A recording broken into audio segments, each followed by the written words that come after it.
Hyderabad municipal board 1869 నుంచి 1933 వరకు ఈ పేరు మీద నిర్వహణ జరిగింది.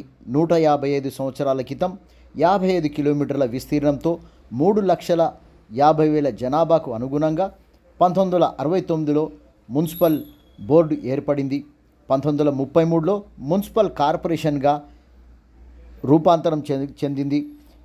చాదర్ఘట్ బోర్డు, హైదరాబాద్ బోర్డు రెండు విలీనం చేయగా మున్సిపల్ కమిషనర్ను అప్పుడు అపాయింట్ చేసినటువంటి పరిస్థితి కనిపిస్తుంది.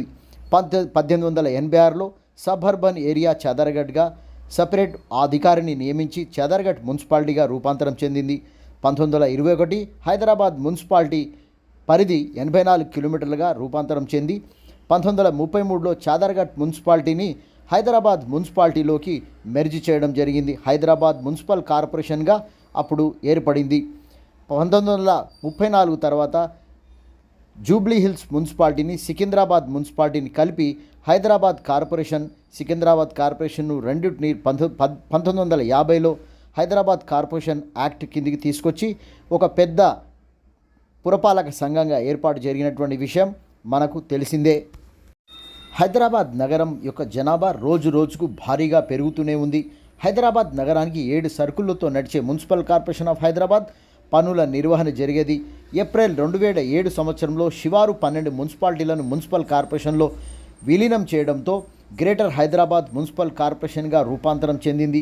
151 డివిజన్లు 31 సర్కిళ్లతో విస్తరించి రోడ్లు, పారిశుద్ధ నిర్వహణ, నాలాలు, వీధి దీపాలు, పార్కులు, ఇంటి ట్యాక్సు, హోటల్స్ లైసెన్సు, హాస్పిటల్స్ లాంటి ప్రధానంగా పర్యవేక్షణతో పాటు ఇండ్లు, అపార్ట్మెంట్స్ కట్టుకోవడంతో మున్సిపల్ టౌన్ ప్లానింగ్ వారి అనుమతి ఉండాల్సిందే. కమిషనరుగా కాటా అమ్రాపాలి బాధ్యతలు 2024 సంవత్సరంలో తీసుకున్నారు. అటు హెచ్ఎండిఏ జాయింట్ కమిషనర్గా, మూసీ అభివృద్ధి సంస్థ ఎండీగా, గ్రోత్ క్యారిడార్ ఎండీగా కొనసాగుతున్నారు. నగరంలో ఎన్నో సమస్యలు కుప్పలు తెప్పలుగా నెలకొని ఉన్నటువంటి విషయం నగర ప్రజలు ఇబ్బంది పడుతున్నారు. వర్షాకాలంలో నగరం చెరువులా మారి ట్రాఫిక్ సమస్య తీవ్రంగా ఏర్పడుతుంటుంది. నాలాల పూడికతీత పనులు ఇంకా పూర్తి కావాల్సి ఉంది. ఇప్పటికే పలు పనులు చేపట్టినవి నిలిచిపోవడం జరిగింది. జిహెచ్ఎంసీ ఖజానాలో డబ్బులు లేవు. నగర ప్రజలు ఉదయం నుండి సాయంకాలం వరకు ముందుగా దోమల బెడద, ఫాగింగ్, సాయంత్రం ఉండటం లేదు. వర్షం నీరు రోడ్ల మీదే ఉండడం, రోడ్లు గుంతలమయంగా మారి నగర ప్రజలకు చికాకు కలిగిస్తూ నడుములు హూనం అవుతున్నాయి. ఇలా సమస్యలు తీవ్రంగా మారి అధికారులను ఉక్కిరిబిక్కిరి చేస్తున్నాయి. జోనల్ స్థాయి అధికారులు బస్తీలలో, కాలనీలో వారి పర్యవేక్షణ కొరత ఏర్పడిందని తెలిసింది. రాంకీ సంస్థకు చెత్త సేకరించే పని అప్పచెప్పడంతో మా పని అయిపోయిందనే ధోరణిలో జోనల్ స్థాయిలోని అధికారుల్లో కొట్టొచ్చినట్లు కనిపిస్తుందని నగరంలోని కాలనీ, బస్తీ, యువజన, మహిళా సంఘాలు ప్రతినిధులు అంటున్నారు. కార్పొరేటర్లు అధికారుల వ్యవహార శైలి మీద గుర్రుగా కనిపిస్తున్నారని సమాచారం. ప్రజలకు జవాబుదారీగా ఉండాల్సిన అధికారులు ఏం చేస్తున్నారో అర్థం కాకుండా ఉందంటున్నారు.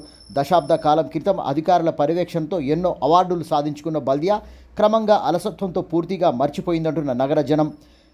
పారిశుద్ధ్య కార్మికుల విధులకు హాజరైన వారి జీతాల్లో భారీగా కోతలు జరుగుతున్నట్టు తెలుస్తుంది.